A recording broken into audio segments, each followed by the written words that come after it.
Do y'all want to know how to make a small fortune buying and selling old woodworking tools? Well, stick around to the end of this video and I'm going to tell you. I picked up this number 3 at the Peach Meet at the beginning of February, and believe it or not, the corrugated sole on a number 3 is actually less common. It's not super valuable by any means. It's not like a number 2 where a C is significantly more valuable, but it is less common.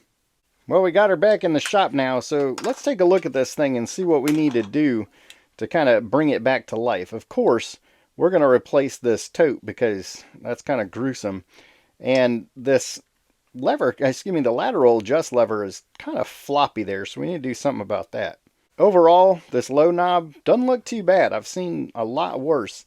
And of course, the sole has got to be good because we're not going to put any good parts on a bad sole.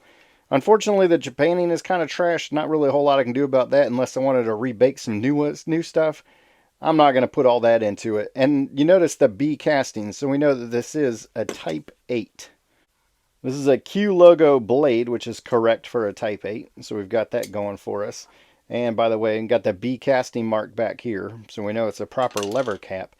I'm really not crazy about this blade. It's pretty short, but the chip breaker really doesn't look too bad. It's got a pretty decent leading edge there.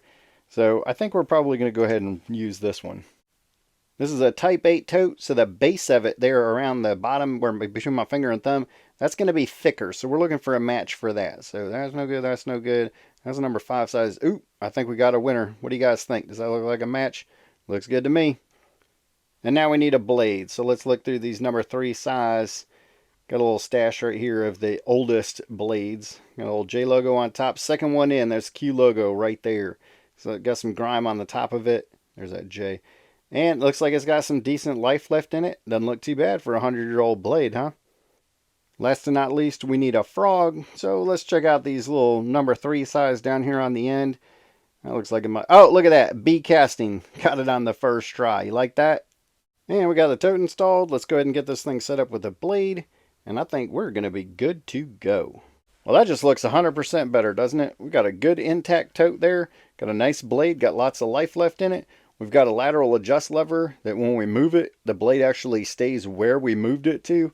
That thing is ready to go for another 100 years. I just put $70 worth of my parts from my inventory on a $30 plane. So for all intents and purposes, I'm in this thing for $100. And that answers the question. How do you make a small fortune buying and selling woodworking tools? The key is to start with a large fortune, which unfortunately I didn't do.